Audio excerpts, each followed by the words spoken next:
El texto de hoy, vamos a centrarnos en ese, en el famoso relato de Marta y María según el Evangelio de Lucas, que es la propuesta que hace el leccionario.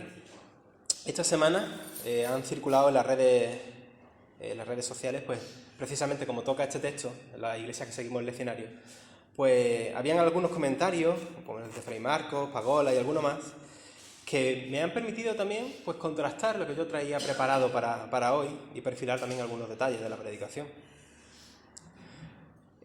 Conocemos la parábola del buen samaritano, la cual, que precisamente la visteis el domingo pasado, que fue la que predicó Luis, en la cual vemos que ese samaritano se dedicó a atender las necesidades de ese hombre que estaba tirado en el camino, y en esa parábola el samaritano es elogiado, actuó correctamente. Pero también en esa parábola se ve al levita y al sacerdote enfocados en dirigirse al templo para cumplir con su devoción a Dios, ¿no? Y estos personajes quedan en el texto criticados, ¿no?, por no atender las necesidades de aquel hombre que estaba moribundo en el camino. Son ejemplos de hipocresía. Ahora vamos a ver cómo son las propias circunstancias las que determinan lo que puede ser hacer lo más correcto. Pues ahora tenemos a una mujer, Marta, que se dedica a atender las necesidades de los que están en la casa, mientras que la otra, en vez de hacerlo, se queda, digamos, en la parte de la devoción a Dios. Es, un poco sutil, pero es como a la inversa de la otra enseñanza de la parábola del samaritano.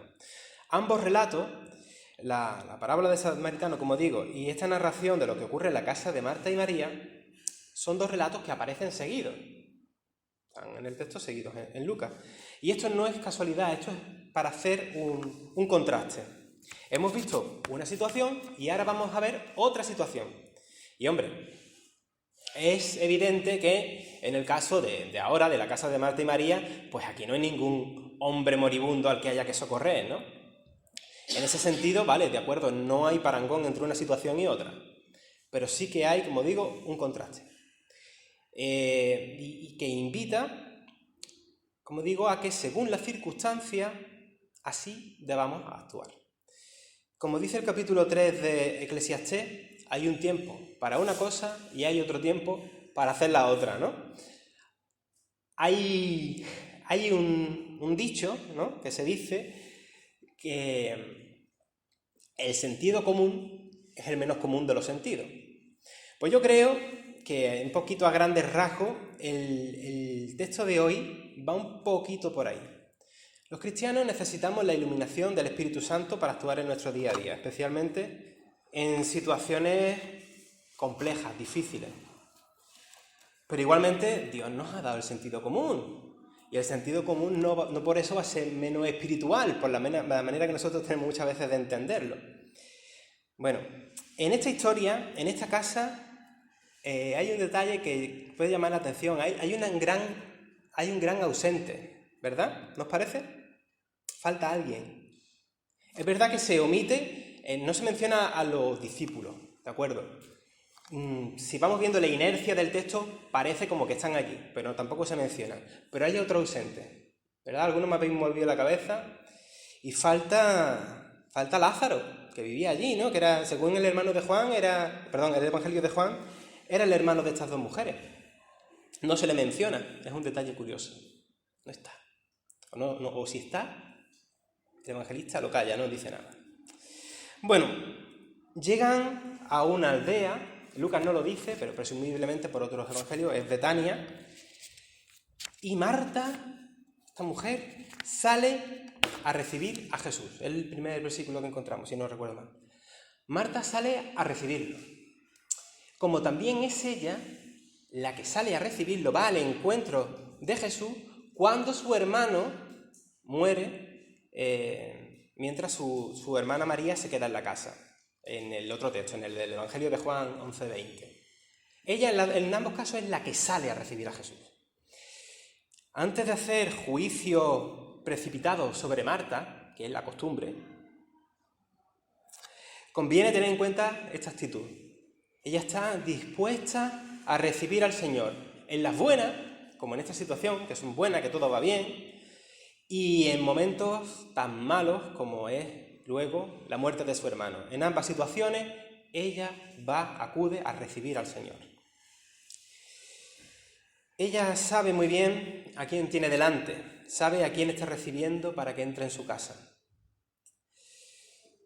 Puede que en la segunda parte del relato se nos anime a ser más bien como la otra hermana, se nos anima a ser como María. Sin embargo, hasta aquí, Marta también es modelo para quienes reciben a Jesús. Como digo, en las situaciones buenas y en las situaciones malas. Siguiendo el relato, tenemos dos actitudes muy interesantes. Una es la de esta Marta y otra es la de su hermana María. Marta atiende a Jesús según el modelo normal de toda la vida en nuestras sociedades, que no hace falta irse a Marruecos, ni irse muy lejos allí a Jerusalén, a Palestina, nada de hecho. Lo tenemos también aquí, ¿no? Lo podemos ver mucho en nuestros propios pueblos, ¿verdad? Pero también aquí. Ella se pone al servicio de su huésped. Y las mujeres desde niñas eran enseñadas a ser este tipo de anfitrionas, ¿no? En el mundo patriarcal de aquel tiempo, incluso en el estudio bíblico estábamos hablando del mundo androcéntrico de aquella época, pues la mujer estaba relegada al ámbito doméstico, a las casas. Y otras cosas que se hacían fuera, las mujeres no participaban. Discusiones de la calle, cualquier otra historia, las mujeres no participaban.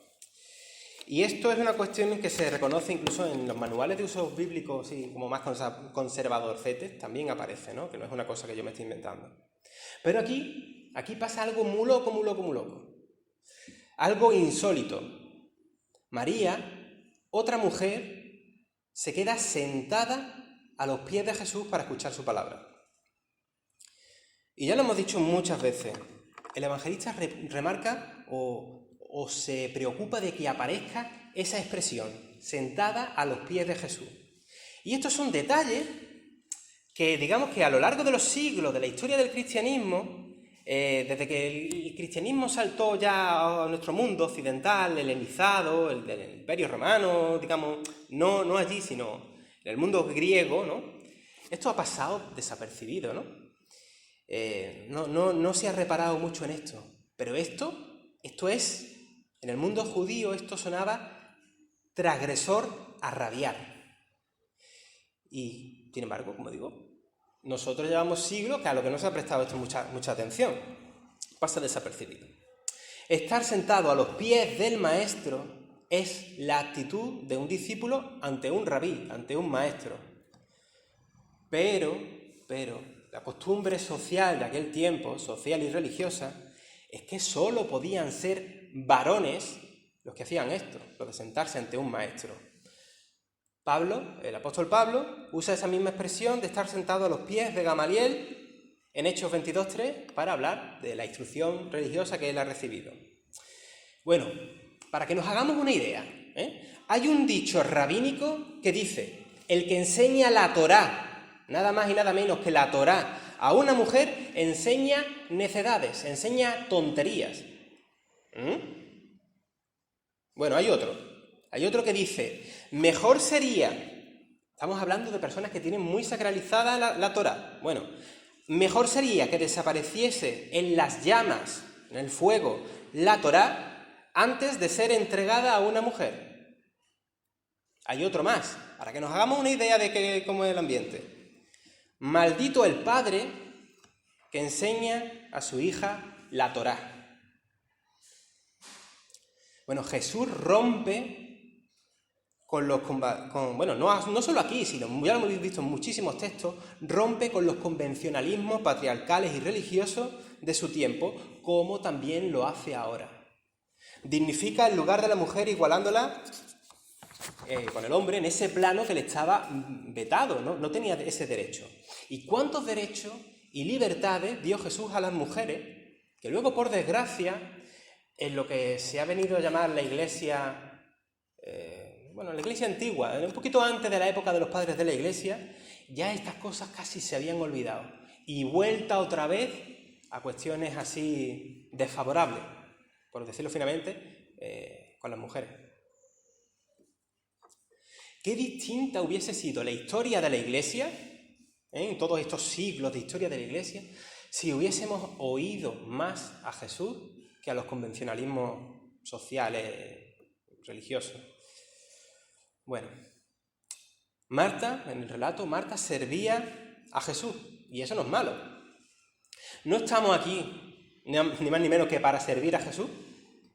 ¿No nos encantaría precisamente servir a Jesús como lo hizo ella? Estar en la casa y llevarle lo mejor que tenemos allí, prepararle cosas a Jesús. Como digo, ¿no estamos llamados a servir a Jesús? ¿Y no nos dice el propio Jesús que dar un vaso de agua a un necesitado es como dárselo a él mismo?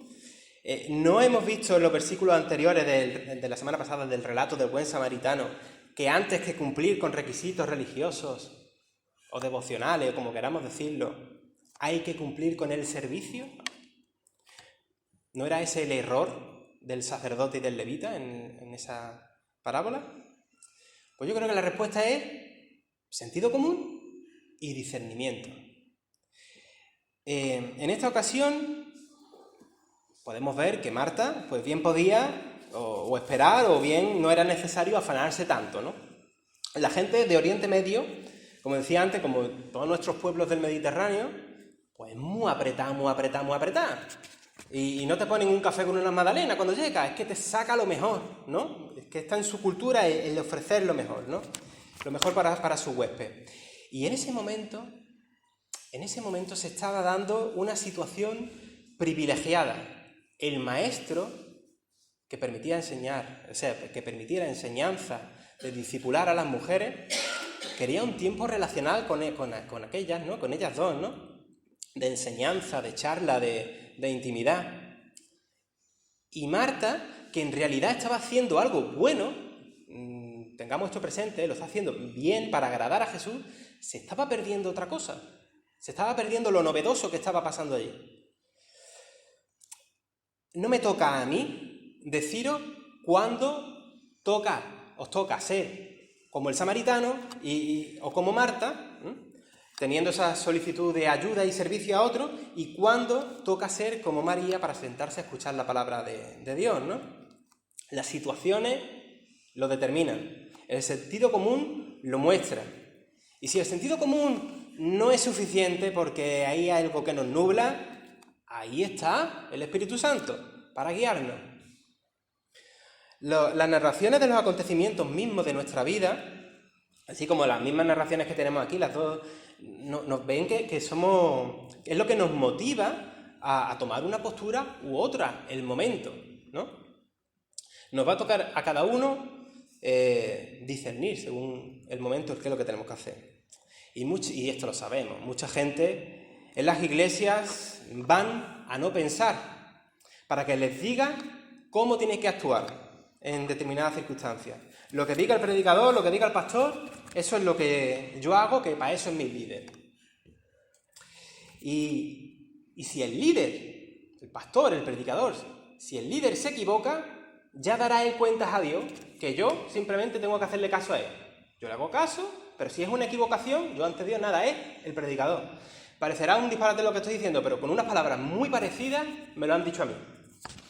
Me lo han reconocido a mí. Yo hago caso a lo que diga mi líder. Bueno, pues no.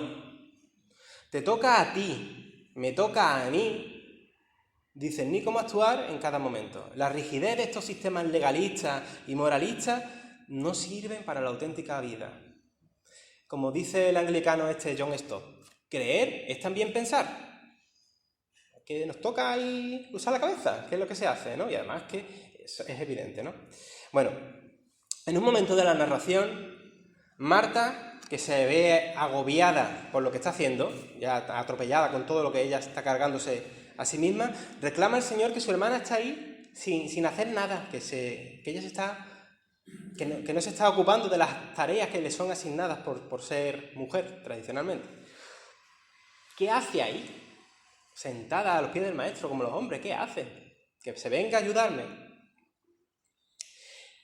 El evangelista Lucas, eso es la situación, pero ahora el evangelista Lucas, tiempo después, la comunidad de Lucas que está escribiendo, que está registrando esto para que su comunidad, para la vida de fe de su comunidad, recoge este relato porque estas situaciones son importantes en la propia iglesia primitiva. Era importante que las mujeres de aquel tiempo, insertadas ya en las comunidades cristianas, tomasen conciencia de que en este nuevo camino que es la fe en Jesús, ellas también podían ser tan discípulos como los hombres y que podían asumir otros roles que los que tradicionalmente pues, se les había dado, que era el servicio doméstico. Y aquí hay una ruptura con los convencionalismos de la sinagoga. Y esto Lucas escribe, digamos, desde fuera, ¿no? Desde la diáspora, no está escribiendo allí en terreno de Israel, pero de la diáspora, que los judíos muchas veces guardan estas mismas costumbres, ¿no? Su propia comunidad estaba compuesta por judíos y por temerosos de Dios, que son gentiles, que se acercan a la sinagoga. Es muy curioso también el tema de la diáspora, porque el pensamiento griego, ya de fuera, a la mujer la entendía como un ser humano incompleto. Por un lado, lo novedoso que esto supone para la tradición judía, también es novedoso en las comunidades de la diáspora, porque la inercia lleva de la cultura, como digo, la mujer es, en su forma de entenderlo, como un ser humano que no se ha desarrollado del todo. Tiene un nombre, incluso, pero no me acuerdo ahora. Bueno, una vez que a las mujeres se les ha dado esa dignidad, esa igualdad para sentarse a los pies de un maestro, que por cierto no es un maestro cualquiera, sino el maestro en mayúscula, ya nadie va a robarle la dignidad dada por Dios. María ha elegido, dice el versículo, ¿no? María ha elegido la mejor parte y nadie se la quitará. Ojo, en ningún momento critica Jesús a Marta por su actitud de servicio, que eso es una tarea fundamental en todo seguimiento a Jesús, ¿no? Como hemos dicho ya por las mismas parábolas del samaritano. Pero le invita a no dejarse absorber por su trabajo hasta el punto de que es que la pobre mujer hasta llega a perder la paz, ¿no? Y pierde incluso la oportunidad de lo que estaba ocurriendo allí. Se lo estaba perdiendo. De hecho, nos muestra que la escucha de su palabra, una escucha que es sanadora para nuestra vida, ha de ser prioritaria para todos y también, como digo, para las mujeres, ¿no? Que eso no es un privilegio de los varones. Todas estas cosas también me hacen pensar en muchas cuestiones secundarias. Por ejemplo, el evento... Yo pienso en Lucas, que escribe para comunidades que también son en casa. Pero bueno, el propio relato es en una casa, ¿no? La iglesia, la asamblea comienza en casas. Y qué bonito es también aprender, compartir del Señor en ambientes que son, pues eso, ambientes domésticos, ambientes caseros, ¿verdad? En el estudio bíblico también saboreamos mucho porque estamos sentados alrededor de una mesa, ¿verdad? Y podemos hablar y compartir y todo eso. Esos ambientes, la verdad, es que son bonitos, ¿verdad? Son edificantes. Y hay algunos estudios que dicen que incluso elementos de la iglesia, tradicionalmente de nuestras iglesias cristianas, pues están tomadas de la idea de una casa. Hay algunos que son tomados de la idea incluso de una sinagoga, pero el tema de la silla, la mesa como si fuese el aposento alto, todas estas cosas están tomados, y hay algún detalle más que ahora mismo no me acuerdo, que están tomados como de una casa. Pero muchas veces somos nosotros el que por guardar la forma, ¿verdad?, la liturgia, el todo muy solemne, perdemos esa chispilla de lo cotidiano, ¿verdad? Esa chispilla de, ¿cómo digo yo? No sé, de la cercanía de una casa, y nos ponemos muy rígidos, todo muy solemne, muy lúgubre. Tenemos que incluso esforzarnos a romper eso de lo lúgubre para que aquí se viva la vida en Cristo, ¿verdad? La alegría, la fiesta, ¿no? Bueno, en fin, que me voy por ahí, por los cerros de Úbeda. Bueno, Marta es nuestro ejemplo para identificar algunas causas que producen afán y turbación. A lo mejor para entenderlo tendríamos que mirar este mismo relato y cuando encontremos el nombre de Marta, quitarlo y poner el nuestro propio. para quizás darnos un poco de cuenta de eso. Y ya que cada cual piense en aquellas cuestiones en las que nos enreliamos y al final nos afectan, nos turban, nos afectan a la paz, ¿no? Incluso por querer dar un servicio más allá del suficiente, por querer agradar más de la cuenta. Y que nos enreliamos, nos sobrecargamos de cosas, y esto también le pasa a los pastores, Ya que yo en una de las asignaturas de pastoral que estudié en el seminario, veía eso, cómo tantos pastores se queman porque es que se dan más de lo que están incluso llamados a dar. Bueno, no es un tirito por nada, pero que sí, que muchas veces se dan más de lo que tal y luego tu propia vida, que te estás perdiendo cosas, ¿no? Y bueno, oye, Marta podía haber agradado, podía haber puesto, como decía antes de broma, pues una magdalenita y un café. Es decir, la situación se puede hacer de una manera más liviana, ¿no? El servicio se puede hacer más sin tanto sobrecargo, sin tanto esfuerzo. Bueno, no hay recetas, no hay leyes escritas, no tenemos que hacer, como decía antes, lo que dice el predicador, ¿no? Os toca en cada momento discernir cuándo toca darse cuenta, ¿no? De darse enteramente a otros, de entregarte porque hay una situación que lo requiere y hay, pues como lo del samaritano, que es que el hombre es que se muere, o situaciones a lo mejor no tan exageradas, pero que son urgentes y tú tienes que estar ahí entero.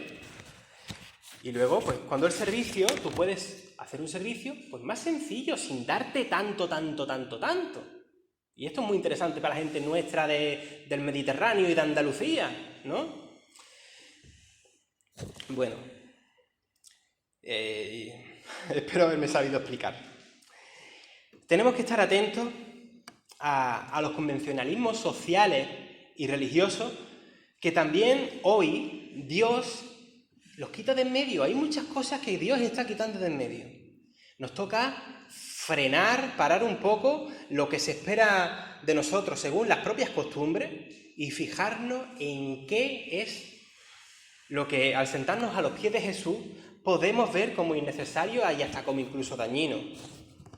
¿Qué ha cambiado el Señor ahora para que tú puedas incluso asumir otro rol al que tú crees que estás asignado? ¿Qué ha podido cambiar el Señor? ¿O está cambiando algo? ¿Qué está haciendo? ¿O qué ha hecho el Señor para dignificarte? Oye, que esto a lo mejor, según se diga, puede sonar el humanismo y tal. No. El Señor también te dignifica. La cuestión es, ¿lo estás viendo o te lo estás perdiendo porque estás haciendo otra cosa? Y bueno, otra cosa. ¿Y qué está haciendo Dios? ¿Y qué te está diciendo que dejes de hacer para que puedas tener más cercanía y más intimidad con Él? Son las reflexiones que quería compartir para el final de este pasaje, de esta reflexión.